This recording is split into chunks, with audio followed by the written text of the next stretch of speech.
Hey guys, welcome to Team Tiger and our positive lifestyle channel, where every day we go out hunting positivity in the communities. And today's hunt has taken us to the iconic Berkeley Square. It's beautiful. It's in the Clifton area of Bristol, which is in the southwest of England. And the reason why we are here today, one of our catchphrases from one of our Tiger Tan's books is learning is earning. So today we are definitely learning. And learning is one of the most positive things we can all do.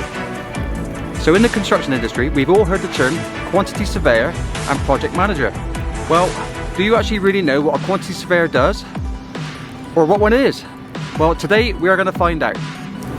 We are spending a day with Gary Fisher, who is the founder and owner of a company called Mode Consult Limited, or Mode for short, or even the Mode family, how he likes to call it, with a fresh new look on the quantity surveying and project managing world. Who are the new kids on the construction block? Full of positive psychology, and that's what we're all about. So we're going to be going in to see Gary in his office in a short while. We're then heading off to the construction sites that he's project managing, and we're even going to college today. So I'm really excited for this one, guys. It's taking Tiger right out of his comfort zone, and I can't wait, because that's what we're all about. Learning is earning. So come on, let's jump on in, guys.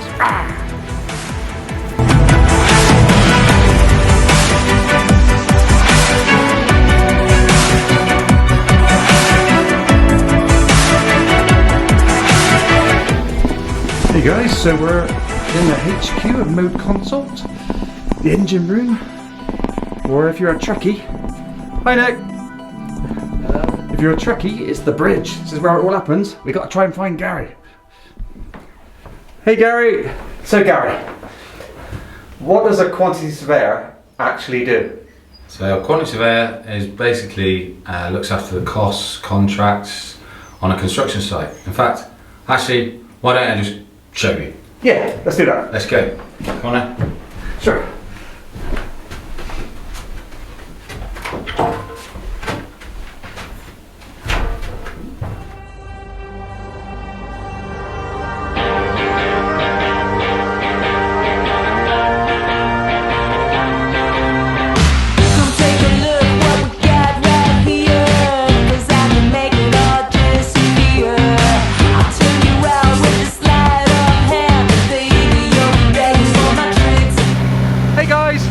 So we're out on site, and where are we to, Gary? And what is this? Where we to?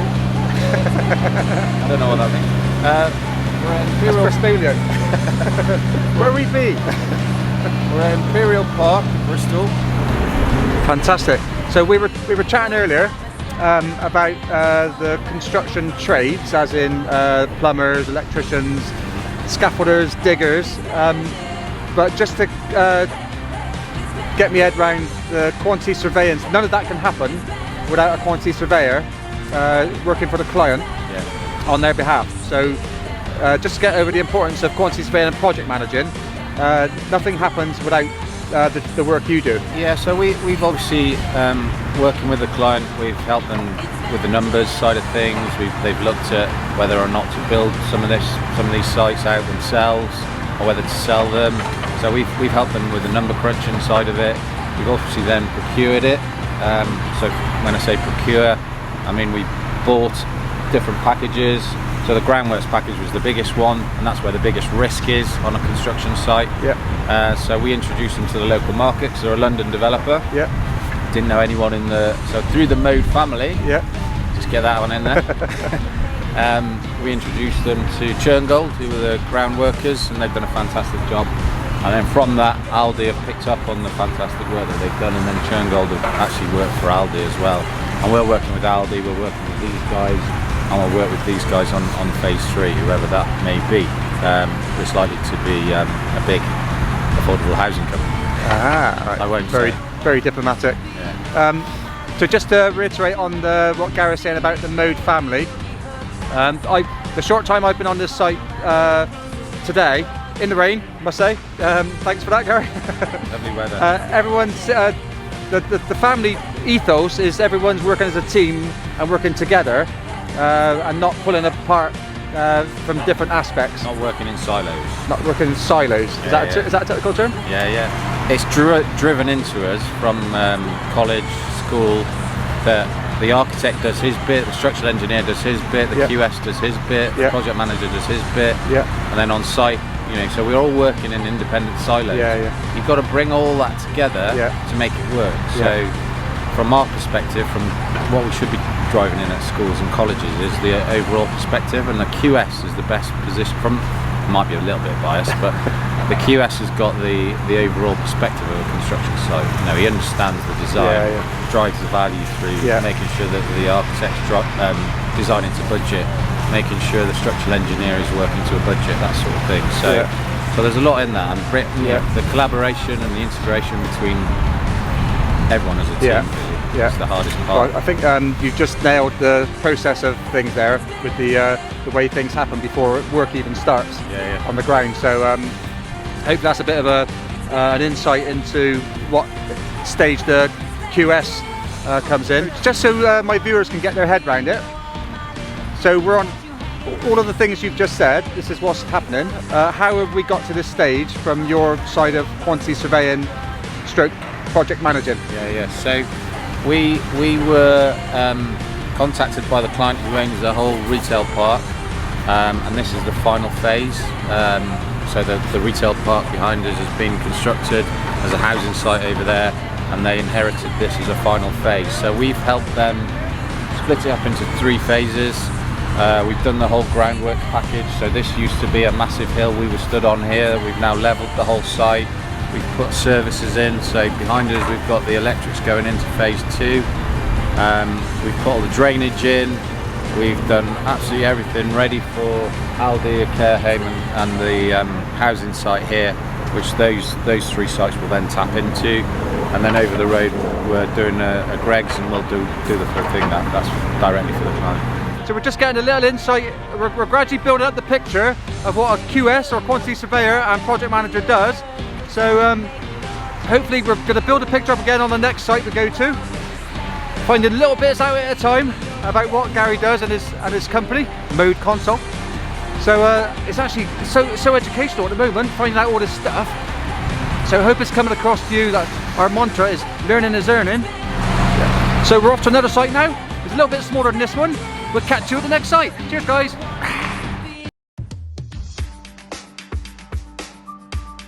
Hey guys, so we're at another one of Gary's projects, Mode Console. It's a little bit more, it's a lot smaller project, but it's quite detailed, isn't it, Gary? Yeah. So this is a 6-unit residential scheme based down on Winterstoke Road, working with Weston Construction that won the tender. So yeah, that's where we are with it. Yeah, so we can really get a grip with the role of the quantity surveyors on this one and the project managing side of it, because when you did the pre-tender side of it, you didn't know all the complications. No, so obviously there's in the party wall there's a water pipe underneath it. There's no footings for it. So when we've exposed that, we found out some of those issues. So yeah, we would never have known that until we've done the work. So. So that's another role of the is that project management side of it or the quantity surveying side of it? Both really, because the cost plan that we did initially, and obviously then we compare that to the price from the contractor to make sure that we're getting best value from the contractor. And as you said earlier, cheapest price is not always best price. That's what we think. Yeah. So there is always going to be, especially in the ground, there's all sorts of unknowns that all we can do is survey it to death and try and understand what's in the ground to the best of our knowledge. But things like that, until you expose it, it's difficult to know. Even Weston's water wasn't on any records or either. And it's all about best value. It's not just, as we talked about earlier, it's not just bottom price. It's all about making sure we're getting the best value for our clients. Although things are going up, it's where do they want to spend that money? Do they actually, timber frame? Do they want to go steel?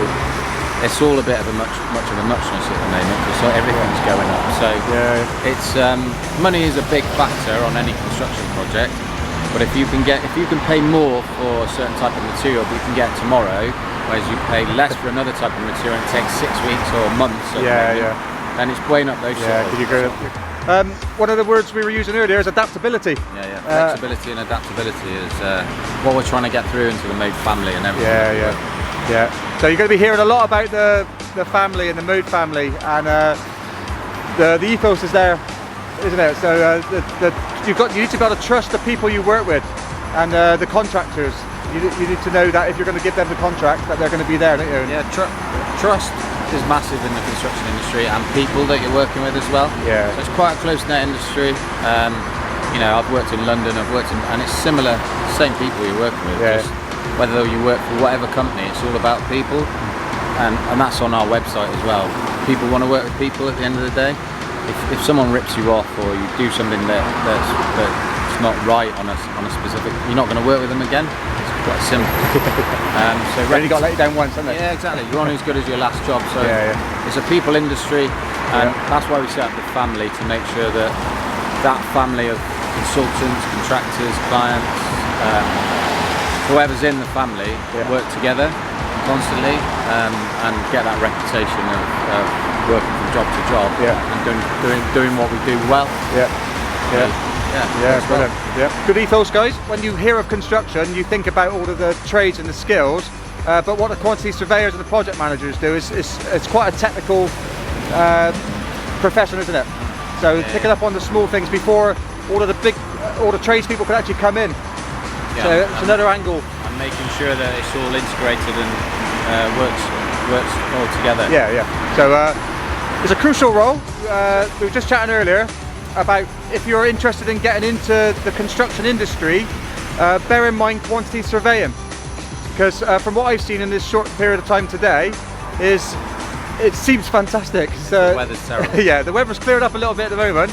Absolutely. And if you're looking to get into the trade, what sort of age would you say? Any age you can start? Any age at the moment. So through the colleges and the apprenticeship schemes that we're doing, and again, it's up to you. And you never stop learning throughout the industry. I'm still. I'm now an APC assessor. I started at the bottom as a trainee, working for a contractor. Worked for a client. Worked for a large consultant. Worked abroad. Worked in London. Worked in Bristol. Worked in Manchester, Birmingham, all over the place. So it can take you anywhere and everywhere you want it. Well, I think Gary's in agreement with me as well. Learning is earning, definitely, isn't it? Yeah. So even though Gary listed off the things you have to do to go up the pyramid, in my opinion, the more you learn, the more you earn. It's as simple as that, guys. So if you want so many different professions in the industry now, and it's not just about, as you said, bricklaying, plumbing, electrician. There's so many white collar professions. Planning, architecture, quantity surveying, project management. Sustainability is massive now in our industry as well, so that a lot of people going into sustainability. Everyone, it's such a big issue in construction. And it's accessible to everyone as well, isn't it? Absolutely.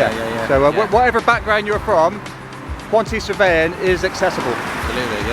Right, guys. So this is the second of the two sites we've seen today. We're going to wrap it up here, and we're going to head down to Weston College. Sunny Weston Supermare we're off to. So the reason why we're going down to Weston College is because Gary and Mode Consult, they're trying to build up a relationship to start to work with the colleges to bring the youngsters through. Build bridges between education and industry. That's really there's a bit of a gap between industry and education. As you say, like a football team, bringing the pathway through for youngsters to come into the industry. So we're massively keen to do that, and as being a diverse company, we're trying to bring more women in. So Gary's spotted a small little flaw in the education system in the construction industry. So trying to bridge that gap, so that when the students get out to the real world, they're prepared. So that's why we're down there. How Gary can work closely with them. Build that bridge. Build the bridge. So we're off to Weston. See you in a minute, guys. Hey guys, so Gareth's brought us down to the Weston College, the Southwest Skills campus. It's down in Weston-super-Mare. They call it sunny Weston-super-Mare, but it's not so sunny today, so I can't wait to see what's inside. This looks like an amazing building.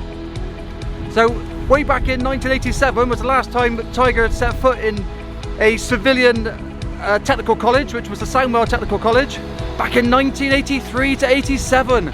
So It looks pretty much the same. They've got a car place in here, but we're more interested in the quantity surveying, so the construction side of it. So we're going to meet a few of the students and the dean. I can't wait to get stuck in, guys. Let's go.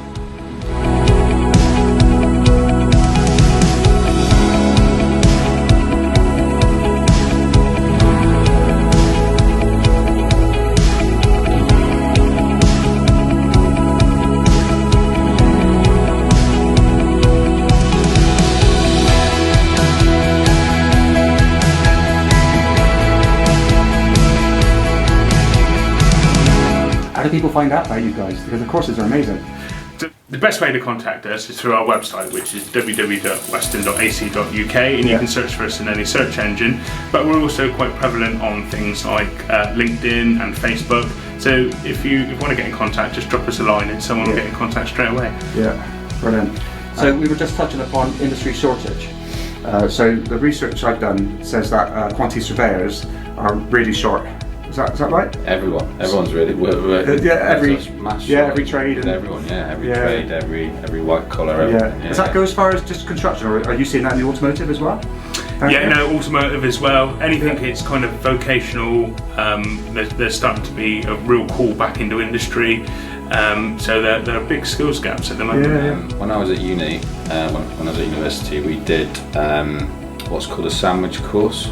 So we did, and we needed to be sponsored by a contractor, or someone similar to these guys on here, in order to get on the course. So you did 2 years in, and then you did a year out with your contractor, and then you did your finals, and then the idea was you went back and worked for that sponsor or that contractor. Yeah. So we want to sort of mimic something similar to that with these guys, where we can.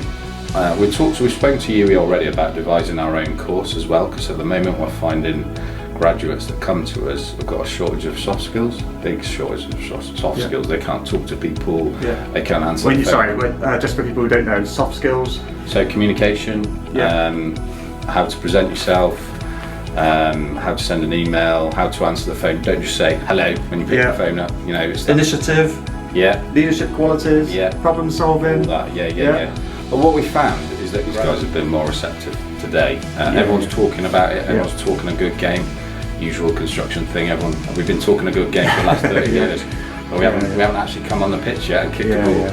But we want to do exactly that. We want to come in, understand who your key students are, who the best students are, how we can then give them some experience. For us it's all about giving back, so that you can get the two-way street I've mentioned a few times, but it's if we can feed information back into the guys and get them up to a certain level by the time they finish their course or by the time they graduate, then it benefits us at the end of the day. So and there's a lack of it's a bit like a football team. I always come back to a football team. Of course, sports team. You need your pathway, your youngsters coming through. You need your experience and the older guys in there as well. And you get a good balance, and the team works. And you've got to have that constant pipeline. So they hit the ground running quicker, and by the time, so if you say like we went through the apprenticeship scheme and took someone on, and they're with us a day release, something like that. They understand you as a business. They understand your people in the business, and also they're studying at the same time. So by the time the graduates come to us, and by the time the apprenticeship scheme, they're way ahead of the graduates. Because the graduates that come in, they don't know you as a business, and they're starting from scratch. But it's that sort of relationship. So what we'll find is graduates need more soft skills, and they need more of a experience. And the apprenticeship route for us is the one that ticks a lot of boxes. So that's why we want to work with these guys. Does that sound far from work then?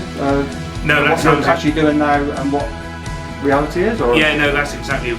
And that's our ethos, is that we're not focusing on the carpentry, we're focusing on the carpenter. It's more about that individual being an asset to an employer, being able to go out and hit the ground running. Silly things, customer care isn't anywhere on the syllabus, but is a big focus of what anyone in construction has to do. So we really try and enrich that into any one of our programs. Also things about getting people out on site, getting people to communicate with people in industry, whether that's a work placement, whether that's work experience, or whether that's just having guest speakers in to come and talk to our learners about that. My biggest focus is making people work ready. I'm selling careers, not courses here. Yeah. And that, you know, if we can do that, it's a no-brainer, isn't it? Yeah. Correct, So yeah. what stage are we at the moment? Very early for us. Early. But we want to understand more You're about having the a college. conversation. Yeah, Yes. we want to more. I mean, we're talking to universities, other colleges as well, but what we try and do is align all our members of staff, whether they've worked for us for how many ever years or just new to, we try and align them to our clients, because some clients won't like certain trades, so you've got to really understand, we've got to really understand our team. If you just put a square peg in a round hole, which is what a lot of people do, it's just a tick in a box. Yeah. It doesn't work for us and it doesn't work for our clients. Just to wrap up then, I've got, I said to you earlier, I've done my research on the deans, so there's such a thing as a dean's list? No, Or is that a hypothetical thing? It's a hypothetical thing. There's always our high performers and and our star students, and they say the cream rises to the top, and that's very apparent in education. You can see those individuals. They're the ones who are in the library at break time. They're the ones who aren't the first out the door. You can really see those commitment of those learners to those courses.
I'm studying civil engineering and construction in the built environment.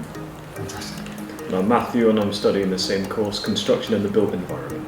Brilliant. Sorry, would you carry your hands? So Matthew, is it? Sorry. Just basic to both of you. What made you get into those? What was the first spark? Into getting in construction? Yeah. Well, my entire family was in construction since I Right. was little, so I've basically been raised in the environment of it. So I always kind of thought, that's the business I want It to be didn't pressure you into it. It didn't pressure me into it, no. It was just like I was raised Relaxed. around it, and it was something I had a bit of knowledge in and background knowledge because they were all doing it. So Yeah. That was it. That was easy it then, felt wasn't like the way to go. Yeah. Would you say that was a calling, or it just naturally just all went? It kind of both. I mean, I always had this kind of passion for it, and I always picked it from my mother. I had a very great passion for it. So. On what level though? Were you in the back garden as a kid, building? Yeah, I've actually got a things? picture of me doing site engineering with my dad setting out a patio in the back garden when I was a kid. Yeah. Yeah. What were you on, the grouting, or what were you doing? Do you A remember? little tripod with a little dumpy level on it. Okay. Picture of that. Yeah. Yeah. Oh, that's brilliant. So, we were chatting about the practical side of it as well. Obviously, you do it here. Are you actually out there as well doing the Yes. practicalities? Yeah. So now we're in our second year. We've got to take on an inch placement and carry an inch placement to actually get some real good experience, which is really good. Same questions. Where did it all start for you? Where's your spark? I just really chose it. I saw it in secondary school. They had all the options evenings, and I had a look through. I just thought I'd give this course a try, and I've just stuck on it. My mother was an architect, which was sort of why I'm into designing. Not really more practical, but office mainly, but also getting involved. That's sort of why I thought this course is a mix between the two. So I thought I'd give it a try. Yeah. Brilliant. Well, it's quite interesting to say, because I was chatting to Lou and Ben earlier about how people find out about it. So when you say you found out about it in secondary school, what was it, on a poster, or did you have it on It was in a book. social? They That was had it? a census, I think, but they handed it out at Weston College, and they just had listed all the courses in it. Yeah. So they had architecture and brickwork and carpentry, and I just thought, well, that one looks the part, I'll give that one a try. Where do you see, would be your ideal project that you'd want to work on? Well, I'll probably say big steelworks projects, steelworks. Do computer-aided design as my placement. So Michelle, she has a placement, and I do all technical steelworks for manufacturing and fabrication. Yeah. So if I could choose a project, probably a big structure, maybe a bridge, or for a building, I'd say. Yeah. Two completely different angles, isn't it? So, Cheers. Thank you for your time. Thanks for All that. right, and I wish you all the success with your career. Thank you. Keep an eye out on the magazines and stuff. See you around there. Well, when we come back in a year's time, we'll find out what happened. Yeah, brilliant. Nice to meet you guys. Hey guys, so we've just come out of the Weston campus. What an amazing facility. So I'm joined by Gary, the boss for today. And well, I think we made a few bridges there, didn't we, Gary? Yeah. That's what today's all about, really, is understanding what these guys can offer us as an industry and what we can do for them. So build that bridge between the two, understand what they can offer, what they can do, and yeah, exactly that. Yeah, fantastic. So hopefully that gives you a good insight into what goes on in there and what goes through Gary's thought waves to try and get to where he wants to get to as the Mode family. Absolutely, yeah. But brilliant, yeah. Take the sun coming down. Yeah, we need the sun. Thanks to Lou and Ben inside and all of the staff being really friendly and welcoming to us. And we'll see you in the future from the Mode family, Mode Consult. Thanks, guys. Thanks for having me, mate. No worries. Anytime. It's been a a pleasure. It's been a journey. Yeah, It's been no journey. it's been a real eye-opener, I must say. Yeah. So, That's what we're here. It's a two-way street. It is a two-way street. What is it? There's been an education, I must say. Construction is a whole different world, but Yeah. well, that's what we're here to do, to try and educate and help each other. Well, I wish you all the best with it. It sounds amazing. It's been It's hard work get to this point. yeah, sorry. Oh, years in the making. But yeah, once again, thanks for having me. No worries. And Cheers, Paul. see you in a year. Yeah. Hey guys! Wow, what a day. Where do I start? My mind has been blown once again. I've got so much information, I'm trying to decipher it all at the moment. So I'd like to say thank you to Gary for letting me film a day in the life of a quantity surveyor and giving you guys an insight into what a quantity surveyor and a project manager actually does. Mode Consult Limited, or Mode for short, the Mode family. Fantastic, what a company. Really professional, really intimate as well. They've been so hospitable to me. I'd like to say thank you to Lou and Ben down at Weston College. You're amazing and very welcoming too. I've been blown away by everything, and I'm hoping that the video has encouraged any one of you guys to get into the construction industry, potentially as a quantity surveyor or project manager, but in any trade whatsoever. The Weston College is amazing. Get in touch with those guys. So I hope this video has been of value to you guys. If it has, smash that little subscribe button and we'll move on to the next adventure. And we can all join in together on our search for positivity in the communities. So for now, once again, it's been an absolute honour to meet some amazing people. Every day is a Tiger Training Day, and today has been no exception. See you next time, guys, and stay positive.